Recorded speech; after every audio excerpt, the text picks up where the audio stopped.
Hi everyone, Janie here. And Michael Glassman. Welcome back to another episode of Solving Problems in the Landscape. Today we're talking about something that is not fun. It's not sexy. It's not sexy. It is drainage and erosion And issue. erosion. Yeah. And if all of our problem-solving videos, this is probably one of the most important because, yeah, privacy is great, and to get a private space, you may not feel like, oh my God, I can't go out and use it. Heat, if it's too hot, you want some shade and everything, whether you're under a tree or a pergola. But this is one thing that can really cause bodily harm, can destroy your house, can destroy your property, and this is big. This is important stuff. This isn't just like aesthetics and pretty and oh, we're going to make it look really pretty, which is important. Yeah. Don't get me wrong. Totally. Yeah. That's what I do. But when it comes to something that can destroy your property, destroy your home, and also threaten your life, that's serious. And he's not exaggerating either. This is a topic that when we were talking about problems in the landscape that we could solve, and he brought up drainage issues, I thought, oh, that's so boring, Michael. I don't want to talk about that. But he's right. And that's one thing I've noticed with all of your projects. You really, really focus on drainage and whatever slope issues there are. And there's a reason for that. There's right? a reason. And going back in history, my personal experience, we grew up in the San Fernando Valley. We were on a hillside. This is Southern California. Southern California. And this is an honest God truth. There was one period of time, I was probably 11 or 12, when it rained. It sounds biblical, but 40 days and 40 nights. It was nonstop raining in Southern California. And what happened was we were on a hillside. Our hill had been cut to shale, which is a kind of stone, so there wasn't a lot of loose earth. But our next door neighbor had kind of a canyon, and we lived, for those of you that know, anything in Southern California, especially in the hills, above us was Mulholland. They made a movie about They that. did make a movie, yeah. Right. Mulholland Drive. Mulholland Drive, that's so it. There was a house up there on Mulholland Drive. People had gone out of town, and they had a pool, and they didn't cap it off, which means they didn't close it off. Yeah. So what was happening is, as the rain was coming down, it kept filling with water and filling with water and filling with water. Yeah. And what eventually happened was all that water eroded and all that dirt eroded. And this is the God's truth.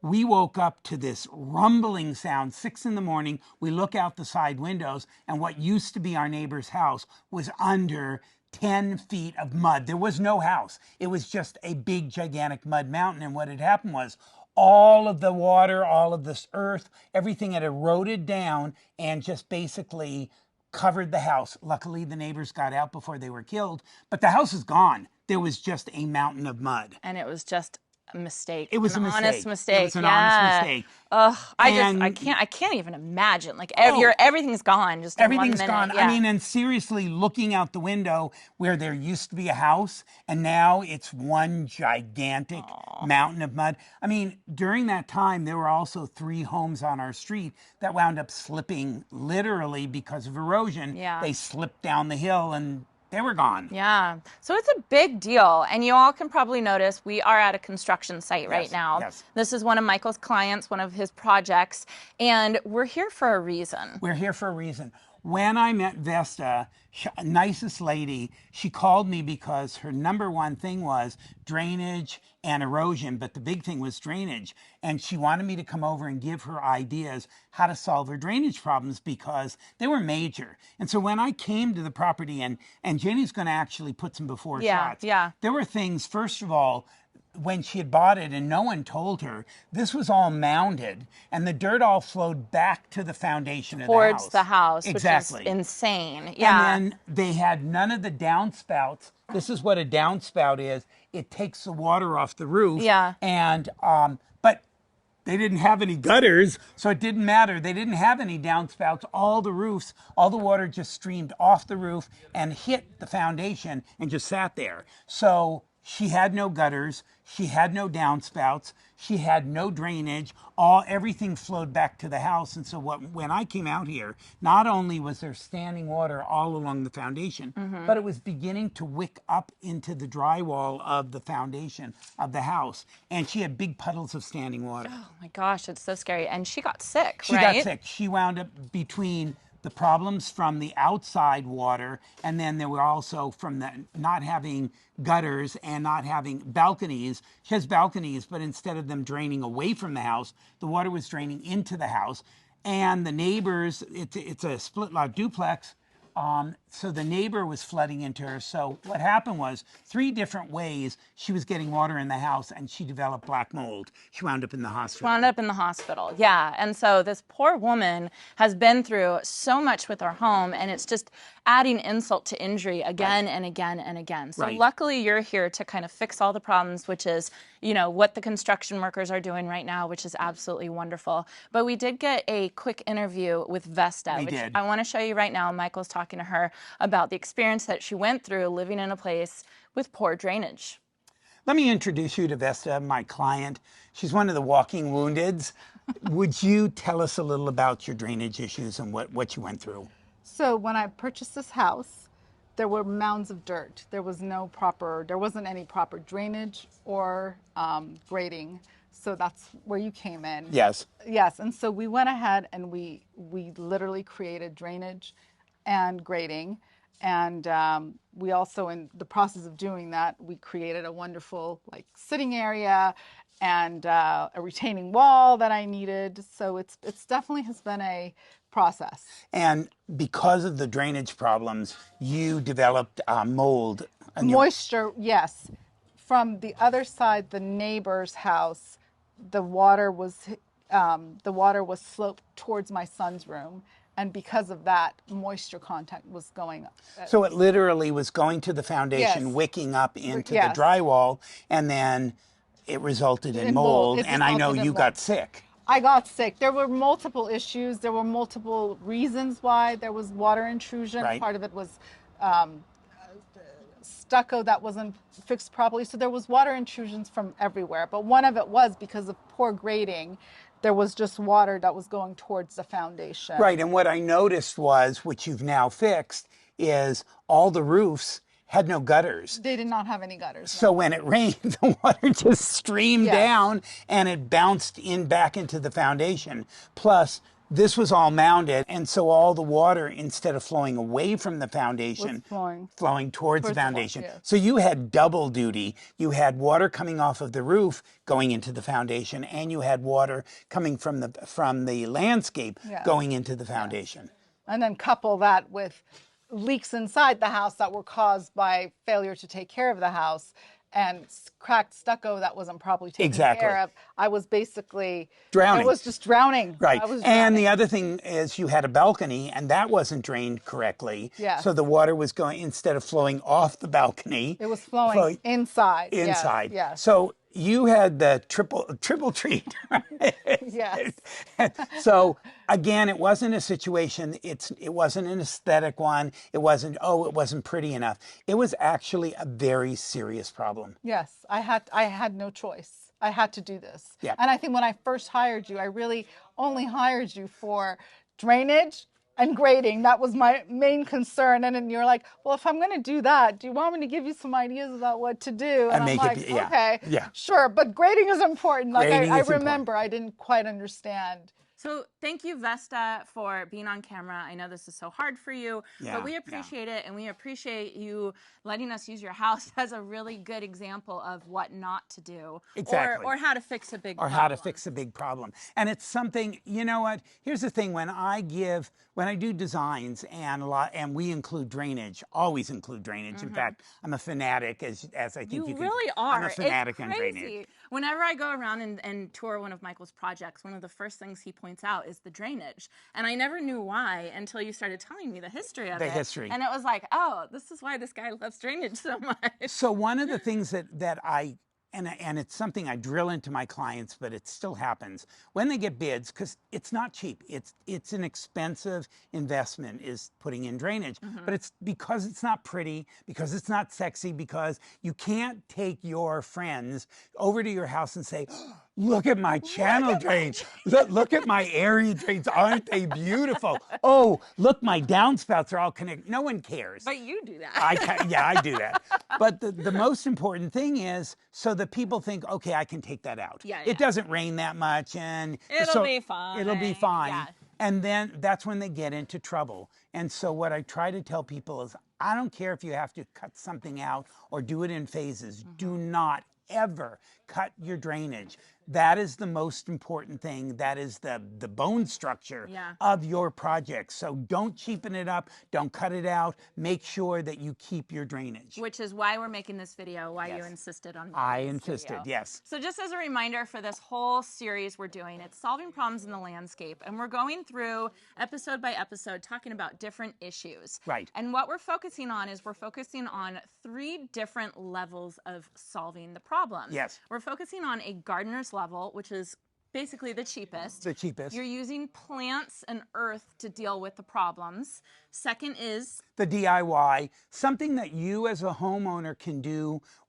It's not cheap, but you can do a lot of the work yourself and save some time and money. Yep. And then the third is the fancy stuff, the creme de la creme, and that's the designer solution. And that's what Michael Glassman is here, right? Because you know, ideally, what the best solution would be. Absolutely. But we all can't afford the best solution all the time. So that's what the solving problems in the landscape, the different levels are for, is to hopefully help you wherever you want to be, whether you just want to do it with a couple plants or you want to go all the way and do the designer solution. And the designer solution, most of the time, also includes all three. All 3. What the homeowner can do, the DIY, what plants can do, and what a designer and a contractor can do. Yep.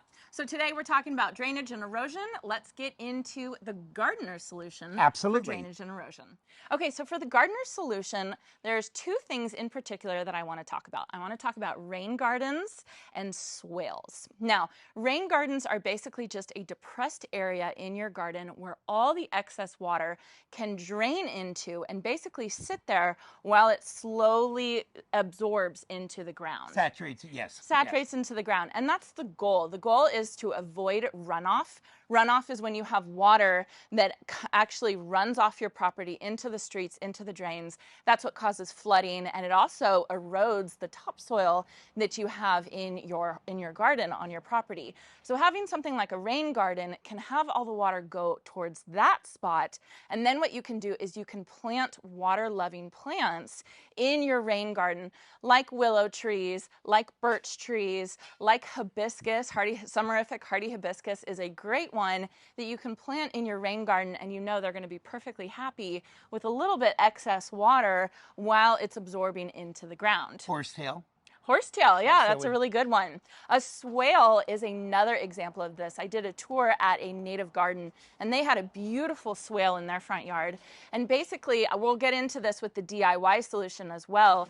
Basically, a swale is kind of like a river. Like a river, almost like a ditch. Almost like a ditch in your garden where it's the same thing. The water will drain into that, and then it will slowly absorb in that area. Now, there's 2 different things that you can do in a swale. You can fill it with rocks, which is what we call a dry creek bed, which is very pretty. Yeah, it's one of our favorites. I'm actually doing that in my center island next year, per your design, right? But if you don't want to fill it with rocks, you can also fill a swale with plants, and the same type of water-loving plants.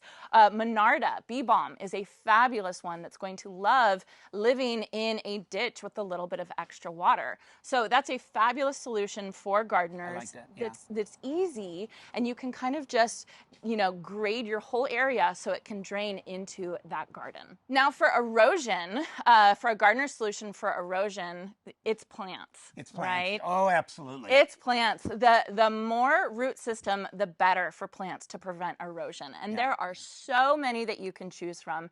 And ideally, what you want to go for is plants that have really complex root systems, right? A yarrow, for example, its root systems actually go down 6 inches into the ground. Even though they are herbaceous, so they die down to the ground in the winter, that root system is still there. So if you plant a yarrow on the side of a hillside, it's going to be absolutely happy, and it's going to keep that soil in place, which is exactly what you want. And the one thing that a lot of people go, well, if I plant in the winter, except where it's snowing, but like late fall or anything, you may not see a lot of top growth. But during the fall and the winter, the fibrous root system is developing, and that's what you want. You want a good developed root system. That'll also help with drought. It'll be more drought tolerant. Absolutely. Because the roots are going down and getting water from further down. Absolutely. So in addition to the yarrow, I also wanted to go over a couple really good options for erosion control. One of them is called Aronia. Are you familiar with that one? I'm not. It sounds interesting. It's really, really interesting because it has this crazy sucker-like root system, and it will basically go out everywhere, which you might not want that in your garden, but if you're planting it on the side of a slope, that's exactly what you want. And the cool thing about this one is it's hardy zones 3 through 9. So pretty much anybody is going to really benefit from having Aronia. Does it flower?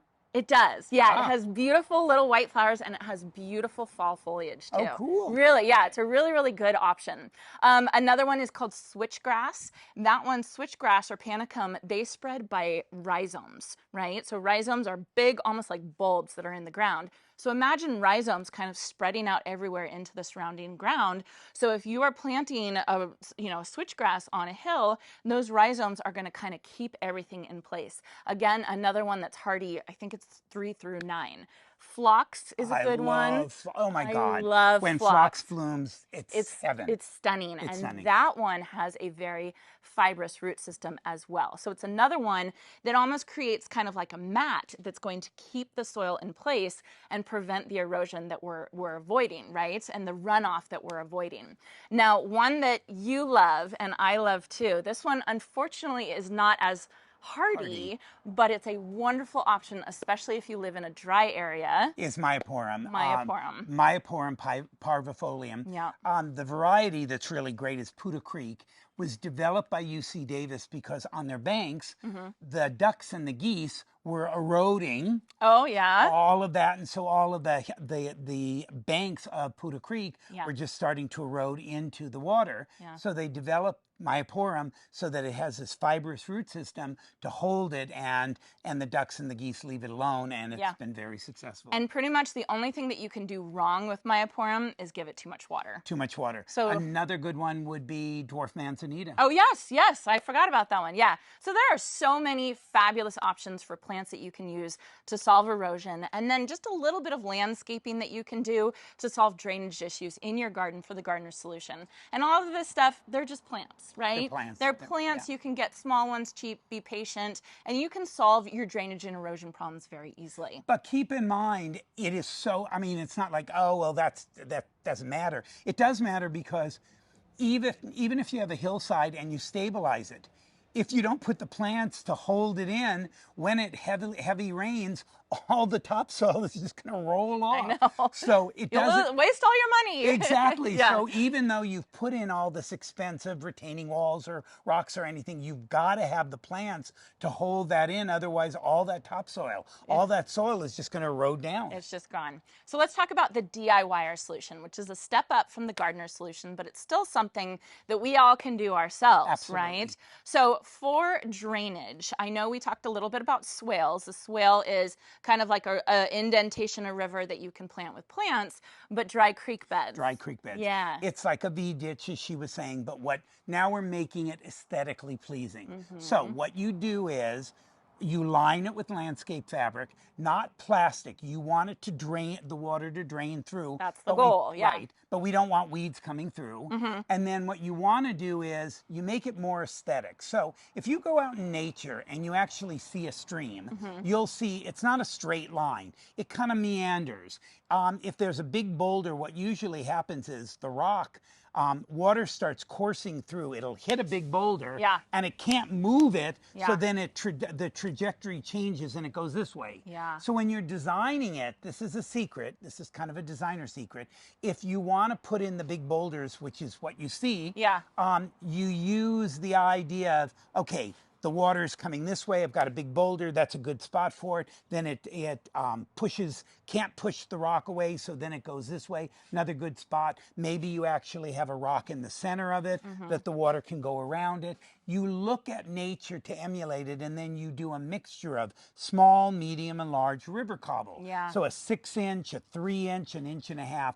And you don't put them individually. It's not ring around the rosy. What it is you put it in a wheelbarrow, all mixed together, and you throw it in there, and wherever it lands. yes. Yeah. And that's what you see if you go and look at a natural stream. You see all different kinds, sizes, and shapes and colors. Yeah. You can even get really creative and put a little bit of glass. You know. Oh, that's interesting. The tumble. You see some Yeah. tumble glass Yeah. for colors. I mean, the dry creek beds are gorgeous, and then you do the gardener's solution and start putting plants around it. And you've gone from this V ditch that looks like something off the side of the road Yep. to this gorgeous Beautiful dry creek bed. solution. Yeah. And think about it, with having a dry creek bed, you're giving the water someplace to go sit for a while as it slowly absorbs back into your own water table, right? As opposed to going onto the street, Right. draining into the drains, and then getting taken out to a river or the ocean or anything like that. It's keeping the water where you want it to Exactly. be. Yeah.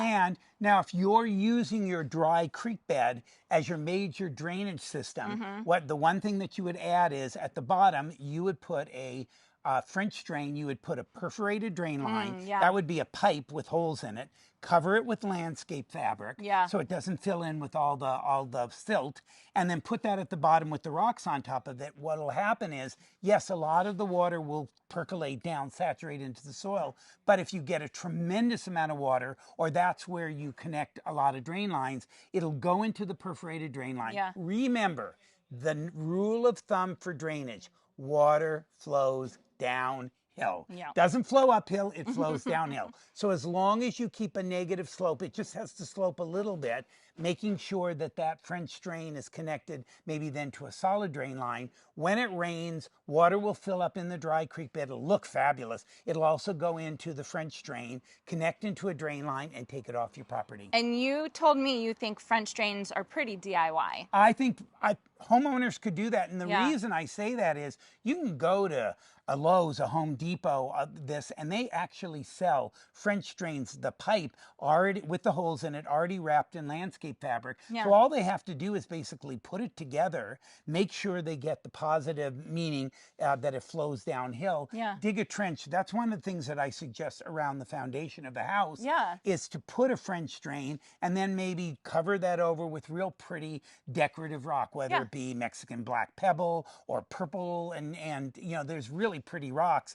And that way you don't have water sitting at the foundation of your house and collecting water and then eventually wicking up into your dry well. So you're telling me about dry wells. What is a dry well? Okay, so a lot of you may have a situation where people are saying, probably watching this going, well, that's great. You're draining the water. Where are you draining it to? We're hoping that, in subdivisions and developments, you usually drain it out into the street where they have big storm drains. Yeah. Or if your house is higher in the back and lower in the front, then you want to take it to the lower elevation and it's supposed to drain somewhere. Okay. Fast story. Okay. I did a house. This is in Yuba City. Okay. And I went out there, and the very first time it was a new development, and I'm looking and everything, and I'm walking around and going, I don't understand, where are we supposed to drain all the water? Because basically the backyard was pretty flat. It had a slope, and it was going out. It was sloped a little bit to a back field. And I said, well, normally what you want to do is, if possible, is you want to be able to take that water to the front and dump it into the storm drain. Yeah. But I said, what does a developer want you to do? Oh, they want you to dump it into the field behind. So I did a little due diligence because it didn't seem right. Yeah. And I went back a year from before to see what the rains were happening and Yeah. what kind of water. Well, the field behind them was underwater, completely underwater. Oh my so gosh. if you were going to take water from your yard and dump it into the field, It would just come back. it would just come back. So what I did was we wound up doing 2 systems, and this goes into the Dry well. dry well. Yeah. I suggested that they take an area, a non-used area of the yard, and go down 5 feet deep, 5 feet wide, 5 feet, almost like a circle, or 5 by 5 by 5. Line it with landscape fabric Okay. so that it doesn't fill up with all the silt, and then drop in drain rock. Not Okay. pretty rock, drain rock in there. And then what happens is take your downspouts, take some of your drainage and dump it into the dry well. And if you really got bad drainage, for example, if your backyard is lower than your front yard, you can't drain to the front yard, Yeah. you might have to put a couple of dry wells. What happens is the water goes in there. It's very much like what the ditch you were talking about. Yeah. And it percolates, it fills up this dry well, and it percolates and goes down into the soil and collects in the aquifers down below. Okay. But let's say we get 40 days of straight rain. Yeah. That dry well is going to fill up with water. So what I tell people is run a dedicated electrical outlet that is controlled, meaning it's got a GFI so it doesn't electrocute you. Okay. Ground fault interrupter. Yeah. Put it somewhere close to the dry well. So we're getting major rains. It's raining nonstop. And what do you do? And the dry well is starting to overflow. You just get a bilge pump or one of those Sump pump? sump pumps. Oh, wow. Yeah, I call it, it's Yeah, sump yeah. pump. And then what you do is you just drop it into the dry well. Yeah. Plug it in, turn it on, and connect that sump pump to a hose and take it to the front. Take it. And it'll pump the water out instead of to the back field, or it'll pump it to the front and hopefully go into the storm drain. It's a backup system. It's a way to, the dry wells normally work really well. It's a DIY, but having an electrician put a GFI with the ground fault interrupter with an outlet so that you can use a sump pump gives you the insurance that if you're flooding and you've got so much water, you can basically DIY. You can do a DIY solution. Exactly. Yeah, exactly. interesting. Let's talk about erosion. Before we were talking about the gardener's solution, which was to plant. But there are a couple things I want to talk about that. Yes, you can plant directly into the soil, but you might think about putting jute mesh. It comes in big rolls. Okay. First on that hillside. Okay. And then what you do is you get these big staples and staple them in. And then anywhere you're going to put the plant, you open it up and plant it there. What that does is the jute mesh holds back the soil so that until the fibrous roots are growing, and you get a big rain, all that topsoil doesn't wind up coming down the hill. Yeah. So and that's something any homeowner can do. Where do you get jute mesh? Oh, you can get that at Home Depot. Oh, you can? Oh, yeah, they sell it. Or you can get it at a drainage supply house. Okay. But it's jute mesh. It comes in big rolls. Yeah. And it's jute. It's a jute mesh. Interesting. Yeah. Let's say we're talking about a big hillside. The designer, and we'll talk about that in a minute, can do retaining walls. Those are real expensive. So what could the homeowner do to cut the cost but still hold back a lot of that soil? Boulders, big rocks. You can either get a bunch of rocks and stack them so that they act as a retaining wall, or you just get some big boulders. And yes, you get some friends and maybe rent something. Maybe rent something like a big dolly or a tractor. Yeah. And then what you do is you just dig a hole in the hillside and shove the rock in there. You don't have to mortar it, you just shove it in, backfill it, and what that does is it acts as an anchor, so it's holding back the hill. And then when you plant around it, not only does it look great, but that's a way to stabilize that hill without spending a bloody fortune on a retaining wall. And how beautiful. Yeah. A big boulder with a bunch of plants like Myoporum around it. Oh, it just sounds gorgeous. I love it. So the other thing that I wanted to say about erosion, I mean, this could be gardener, it could be DIYer. They overlap a little bit. Mulch. Mulch. You all know how I say mulch, mulch, mulch. Mulch is so important. One of the things that mulch does is it prevents erosion. Yes, it does. Right? Even on somewhat flat surface, when it rains so much and then there's no drainage, there's no place for the water to get off, it will take away that topsoil. If you have a couple inches of mulch, it's going to keep that topsoil there, which is exactly what you want. If you put a couple inches, like 6 inches of mulch on a slope, obviously the jute mesh is going to work better, but if you don't want to invest in that, mulch, right? Mulch works. In fact, there's a book about the Great Dust Bowl, and that's exactly what happened. Was they had big plains where they had nothing. Yeah. They didn't have mesh. They didn't have mulch. They didn't have plants. And when the winds came and the rains, it just blew all the topsoil off. Took everything. Yes. Took absolutely everything. So yeah, so there's some really good things, easy things that you can do for drainage and erosion DIY. DIY. But then once we get into the designer. Yes. So I'm going to go through some different things to think about, and these are so important. Yes, they're expensive. No, I can't caution you that yes, it costs money. But again, it is so valuable. And one of the things, let me tell you, what we're talking about can help 90% of us. Yeah. But I mean, if your river overflows or a lake overflows or a dam breaks, it's not going to help you. It's not going to help. I mean, your house is going to flood. You're done. You're done. The house is going to flood away no matter what you do. But that's a nice disclaimer, Michael. Yeah, it is. But I will tell you though, there are times when let's say behind where we are, there's rushing street. Yeah. And the water starts to collect, and eventually it starts coming up onto the property. Well, in the past, what we would do is you'd go down to CBC, the civil engineers and whatever, and you'd get sandbags. Oh yeah. Yeah. And you'd line the fence with sandbags with the idea that as the rising water comes, the sandbags will hold back the water. Yeah. But think about it. A raised planter Oh. is an aesthetic way of sandbagging the back. So like in my yard, we have a drainage canal behind that. Yeah. And it would take a lot of water to fill it up. But if the water began to come up into my yard, I've got the raised planter all in the back. That's so funny. I didn't know that's why you did that. It's one of the reasons. Good job. And the only place that he's obsessed with drainage. I'm obsessed. But the only place that the water could come in is where the gate is. So if I had to get two sandbags, I could put it right at the gate, and the rest is held back by the raised planter. So funny. I love it. You're like so many layers, and it's like, oh, that's why. There are reasons. So for those of you that are thinking, okay, what are some of the drainage things that we want? Well, number one is you want to connect downspouts. Any downspout you want to connect to a drain line. You want to put, whether it be a pipe that you go into, and we have pictures of this, or whether you have the downspout going into an area drain. Yeah. That area drain is connected to a drain line.